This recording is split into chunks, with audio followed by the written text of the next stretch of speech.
Mo kanina, yung may pangalan mo, paano yun? Ang galing nun ah. Ano po,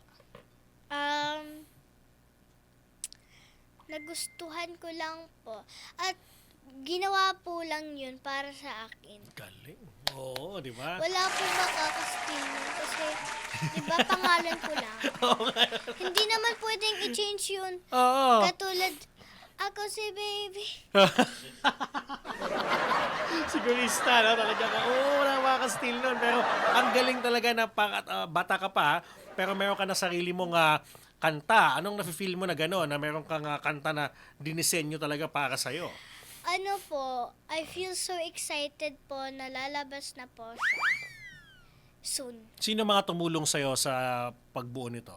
Ano po, si Tita Evie Quintua and Nick and Evie Quintuha, Rachel Angka, and my mama Lola, Baby Salvanera. Ayun, di ba? Talaga naman. Oo.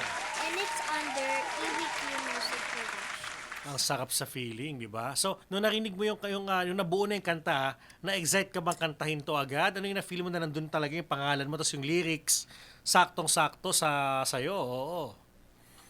Ano po, I just love it. Sobra, no?